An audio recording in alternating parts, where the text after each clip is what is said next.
Hi, good afternoon, everyone. Welcome to join the second tutorial of the investment competition of Invbots 2021 summertime. And my name is Wallace. Nice meeting all of you. I'm the CEO of Invbots, and I have a team of colleagues, the marketing team and investment team with me together. So today in the second tutorial, firstly, we will go through a presentation to talk about investment guidance on ETF investments. And afterwards, we'll open up for Q&A, and also we will have a sharing sections among all the participants. And hopefully you can share your investment strategies, portfolio, any kind of concern or any kind of questions, or even just want to talk about what's happening in the market, and we try to give you some feedback. We try to make it more interactive and try to make it more like, we are a team together, really want to enjoy each of you to share your view, and we also want to enable you, empower you to be getting to be more professional, more experienced in the investment competition. Anyway, just make it quick. And so today in the presentation, we have three different sections. One is a section talk about the basics of ETF. The second one will be to highlight a few major criteria that you have to consider before investment into any kind of ETF. The final one is about hedging through ETF. Okay, so I'll try to go through quite quickly because some of the basic you may know quite well. And first of all, obviously ETF is like a basket of securities. When you trade ETF, pretty much you are trading more like a stock. So you type in the stock code, you can buy ETF immediately. And for sure, in the case of Hong Kong, there was some bot concern, if not in the case of US. So pretty much you can just buy one single share or units of ETF.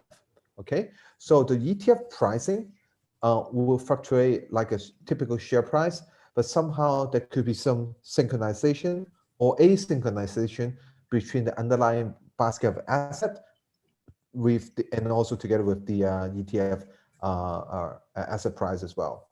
So all the ETF are trade in the secondary exchange. Some can be redeemed as an underlying asset, but some ETF are actually basically is a synthetic products. So there are so many different types of ETF. We just try to summarize a few of them for you. For sure, there will be bond ETF, some industry ETF like an equity type of ETF, commodity type ETF like crude oil, platinum, gold. These are common commodity type ETF. Currency ETF, you can buy US dollars, Canadian dollars ETF, and inverse ETF as well. So we will have a separate section to discuss inverse ETF today. Okay, it's a good summary about the ETF market in terms of big data. If you look at the total number of US equity ETF, this must be more than 1,800 according to Bloomberg. And the US market ETF size must be the biggest in the world. There's around 4.9 trillion US dollars. But interesting fact that is, if you look at the top 10 or top 20 assets of those ETF among the 1,800 ETF, in terms of the fund asset size, in terms of 1 year and 3 year ETF fund flows, actually it's like 2018 rules. The top 10, top 20 account for bulk of the markets.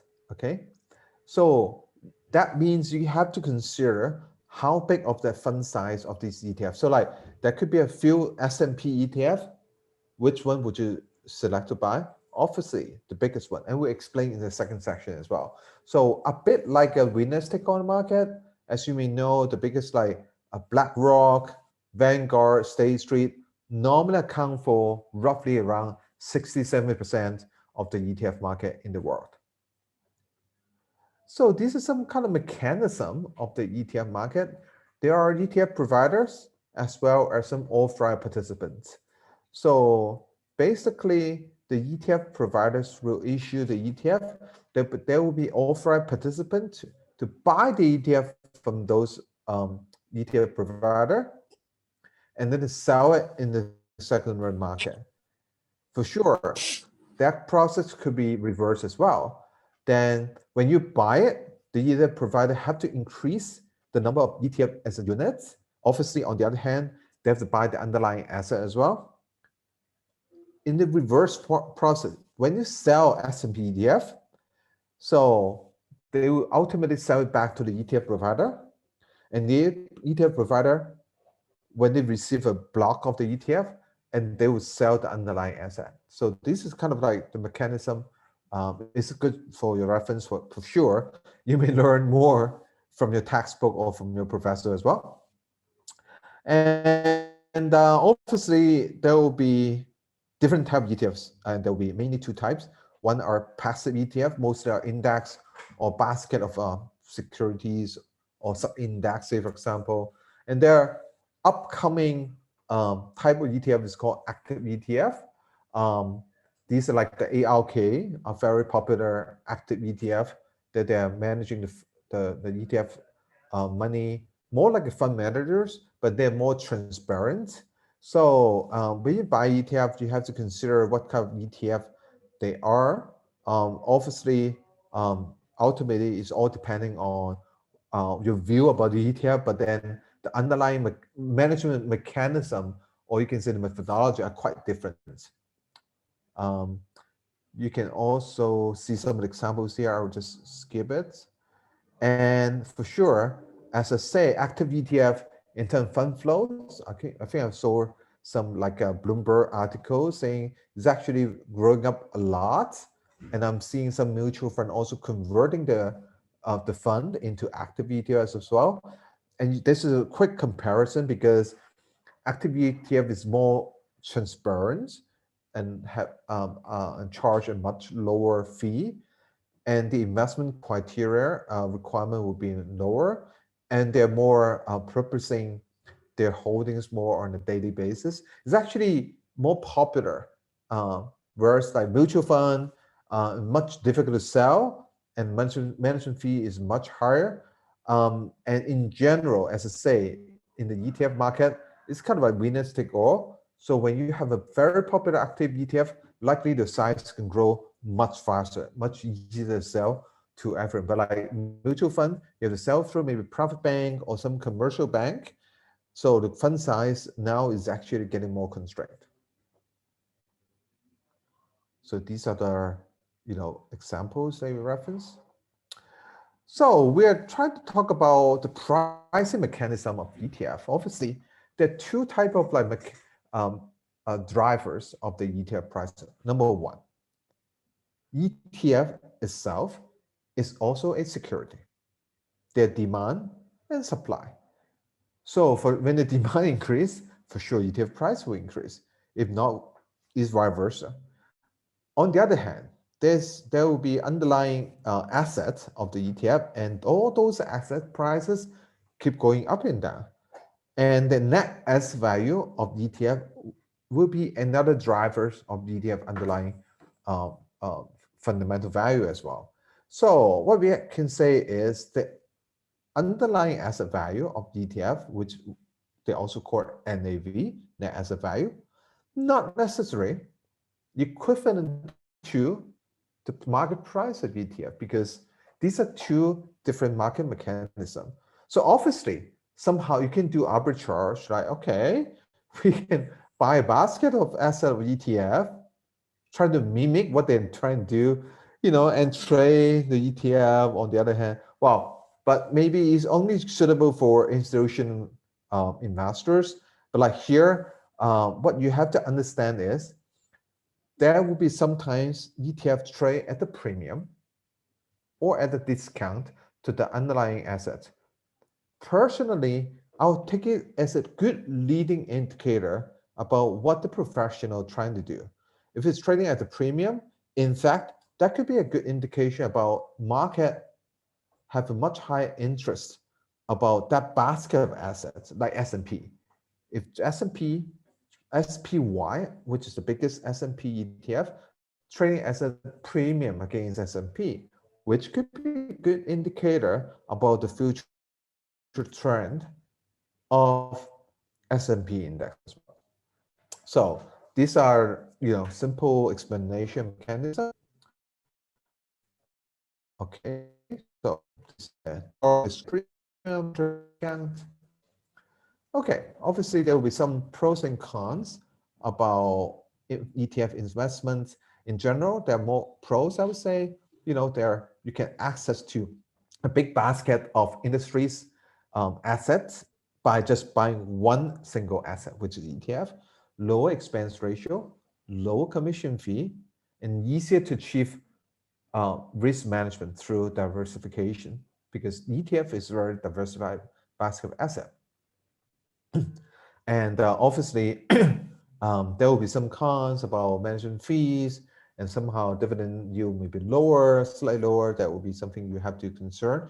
And there are other criteria you have to review before you pick the right ETF for your investments. And this is something we talk about in the next section. Okay, so this is the guidance for ETF investments. So section 2, try to talk about when and why we should invest into ETF, management fee, talk about liquidity, open interest, talk about underlying portfolio and inverse ETF and leverage ETF as well. So why should we invest into ETF? So obviously, as we just mentioned it, ETF provide a very well diversified of stocks and is super transparent, okay? So during the consolidation and down market, okay, somehow the win ratio in stock market is close to or less than zero. So what should we do? Okay, you have limited amount of capital for investments. Maybe you just pick a stock, even you do a lot of research, simply it's overvalued, and it still will come down, the share price. So instead of like betting on one stock, you're betting on a factor, a trend, or class of asset. That's the way for you to invest. Yes, maybe the upside will be relatively lower, but at least at the same time, your risk is lower as well. ETF investment is definitely good for beginners, especially when you have very limited knowledge and limited time for you to do research on every single stock that you want to buy. Say, for example, semiconductor, just buy SOXX or SMH, then you have very broad base of like 40 high quality semiconductor stocks within those assets. And as I say, you may have very limited capital for investment, so ETF is good for you to diversify your assets, and you can somehow hedge the market risk through inverse ETF. So this is the first criteria you really have to take into consideration when you invest into ETF. Somehow we use like a very broad range of market data download from Bloomberg for analysis. You can see that like the top 10 ETF expense ratio is relatively lower, but the median range of the expense ratio of the whole US ETF market is substantially higher. That means actually expense ratio, when you have a lower asset size, normally we higher. But if the fund asset size is actually higher, bigger, the expense ratio would be much lower. So it's a scalability issues. So it's actually better to buy ETF with lower expense ratio. Check all these kind of expense ratio before you buy it. But at the same time, the simple way of thought is the bigger is better. But net, if you track the performance of say S&P and also SPY, say for example S&P ETF, you see to find out that SPY underperforms slightly against S&P index because of the expense ratio. So investment in ETF is definitely good for long term, but at the same time, the return is slightly lower. Besides expense ratio, in fact, the bid-ask spread is another very important cost that you have to consider. Just like what we have done here, the average bid-ask spread of all these 1,800 ETF is around 0.19% versus the top 10 is substantially less than 0.1%. Okay, so in that case, when you buy the ETF, you're already losing 0.19%.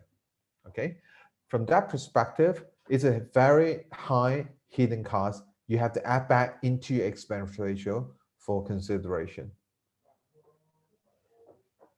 So tracking differences, as I say, ETF and the underlying asset, it moving very likely in the same direction, but the magnitude of changes may be different. So somehow ETF may do better, somehow may underperform.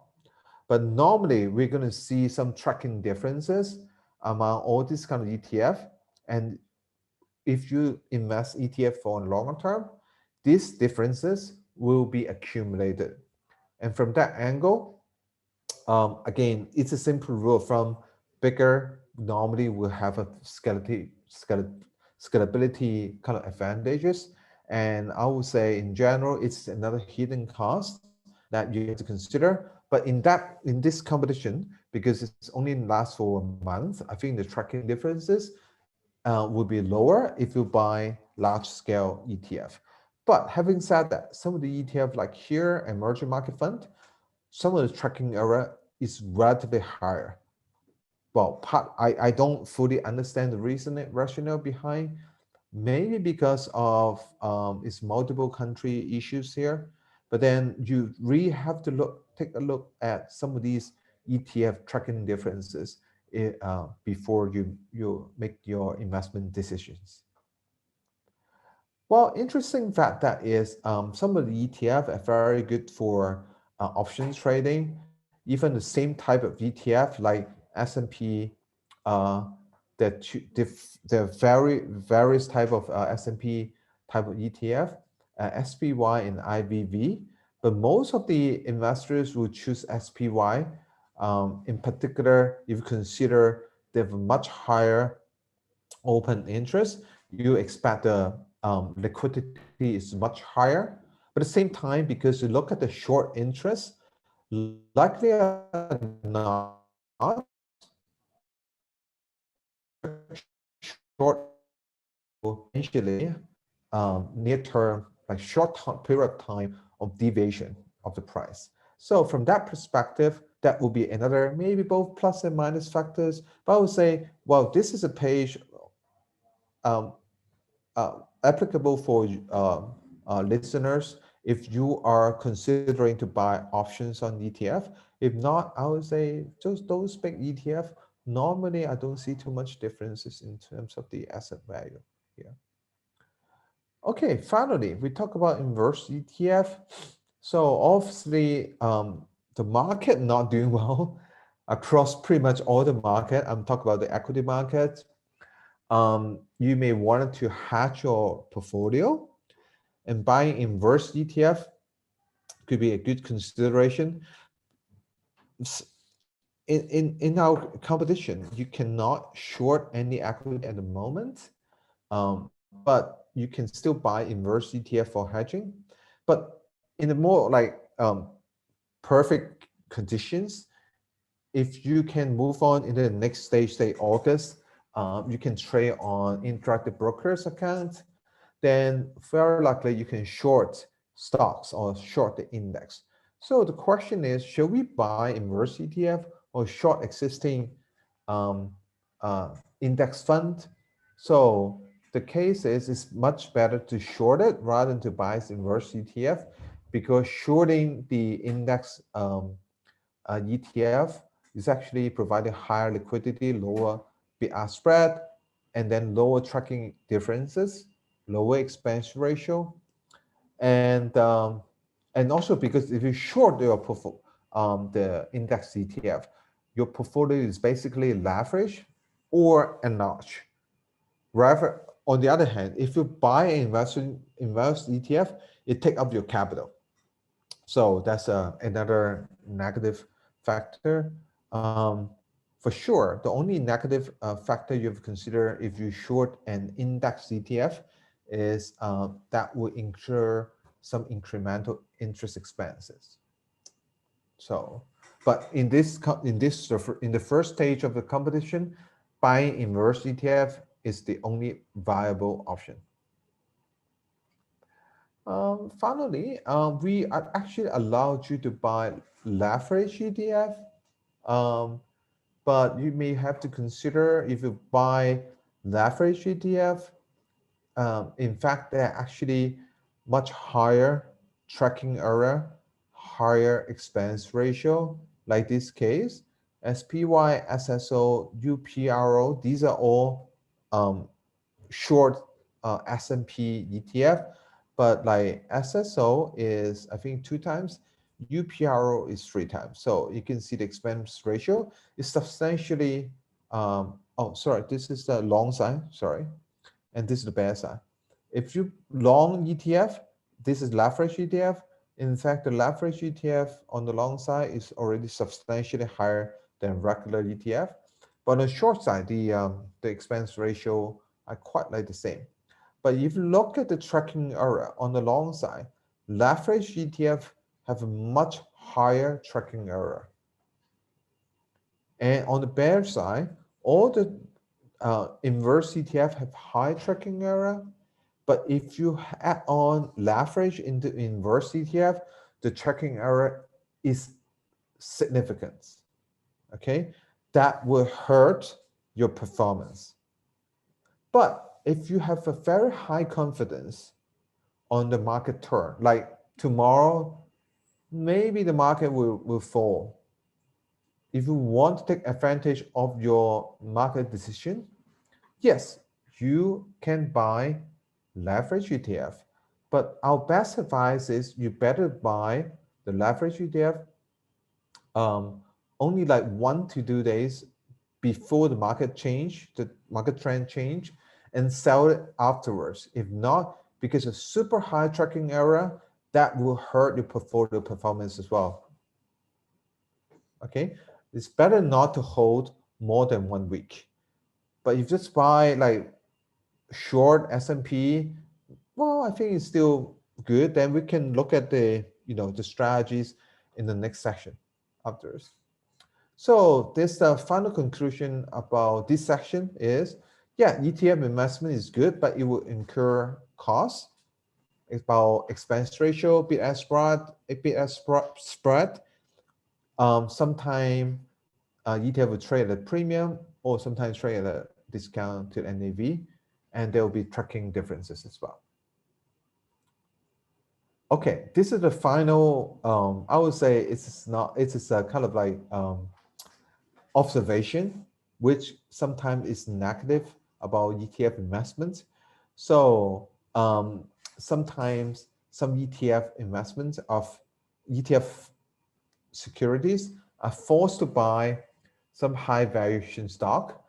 And this is the case, a real case in Hong Kong, that in the end of June, a stock code is 2789 was included into MSCI index, and obviously a lot of ETF benchmark with this index. And then the share price fell 60% on the inclusion. And if you are that ETF investors, you're hurt immediately. Obviously, that ETF would not fall 60%, but you're forced to buy high value stock sometimes in that case. It's happening in US as well. Anyway, final section about inverse ETF. So you are allowed to hedge your portfolio for inverse ETF. Obviously, this is a summary of some of the products. We will skip it. So why we have to buy inverse ETF? Obviously, some pros and cons. Like this case, you do not have a margin account, so buying inverse ETF does not have any margin requirements. um, investors can profit from market decline even without shorting anything. Okay, maximum drawdown in inverse ETF is close to percent. So and while shorting ETF has unlimited downside. So if you short an ETF, you can lose all your money, right? But if you buy inverse ETF, that portion of money could go to zero, but that's it, you know. And some fund managers can bypass some short sale restriction as well. So, but yeah.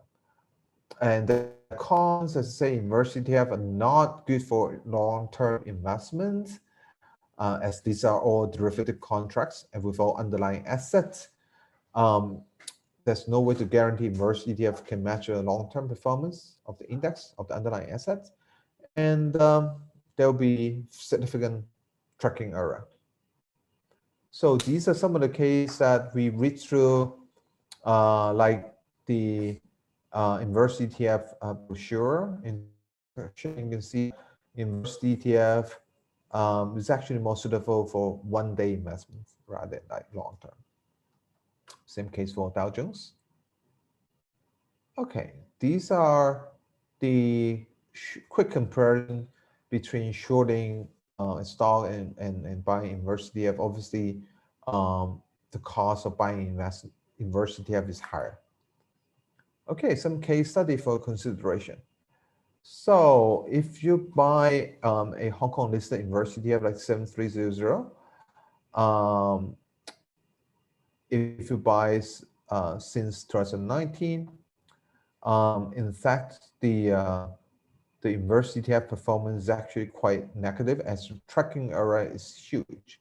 So the return is very not good. And PSQ at the same time. So since inception, it's actually down 52%, and this year is down 1.27%. This is a significant tracking error here. And these are the chart for your consideration. Okay, so you can see there's a cumulative error. So in this case, like HSI has outperformed a lot.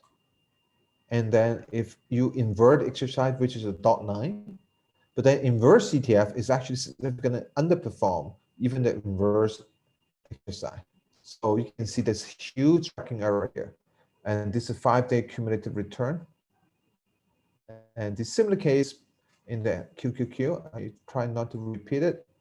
And you can always see there's some huge tracking error between the PSQ and also the invert QQ. So the other observation is inverse ETF. In fact, they will have a mean reversal, kind of like a phenomenon. So when we accumulate the tracking error over time, the difference between daily return on ETF and the inverse ETF will oscillate between the mean. So you can see that here in one day, the mean of the daily deviation will be increasing, okay? And these are standard deviations. So when we hold the inverse ETF longer, the mean deviation will higher. This means tracking error. But ultimately, the inverse ETF will fluctuate between the mean value. This is what we want to say. We call it like mean reversal. So these are the fluctuation between long 7300 and the short HSI. So sometimes the inverse ETF will outperform, sometimes will underperform, but in general, it underperform. Okay, these are the 1-day difference, 3-day difference, and 5-day differences. And similar case for QQQ. Okay, and we also try to long S&P and short SH, and you can see when you long S&P is like this, when you short SH is like this. So this will be a live case. We try to choose the 20 days deviation as the reference. So these are the example of 7300 the Inverse ETF listed in Hong Kong, without any leverage. Try to understand how this performance against the HSI. We're using 20 days time frame as a measurement. So the blue line is your XSI, okay, and the gray line is a 20 days time frame tracking differences. If the red line is the zero line, and you can see most of the time the gray line is below the 0% line. What that means is most of the time the tracking differences below zero. That means 7300, this ETF, underperform HSI, okay? But some cases, 7300 actually outperform, okay? So if you HSI falls 1% in Inverse ETF, sometimes could increase more than 1%. This is the case. And this is similar case for the S&P tracking differences. So what we have found out is if we look at the 7300 is a case, 75% of the tracking differences were negative, as I show in the chart. So most of the case, if you think about Hang Seng Index, should fall 1% if you buy 7300, 75% chance your return is less than 1%. Okay, but sometimes for the rest of 25%, the 7300 will perform better than your expectation. This is what we call the mean reversal. In order to explain that situation, I would say perhaps because the ETF issuer trying to avoid huge tracking differences, they do some adjustment. Maybe they buy more of the underlying contract, as that's as a way that they can perform better or reverse back to the mean. So our best advice in the case of Inverse ETF is, like in the case of 7300, do not hold longer than say 10 days. Maybe it's just for a few days. That hopefully it can provide you a better protection of your portfolio. And even if possible, buy 7300, say in the case of 20 days tracking differences. So buy it when the tracking differences stay well below 1%. Then hopefully when they do some kind of rebalancing, you can capture a better return as well. Okay, so this is my final slides of the ETF analysis.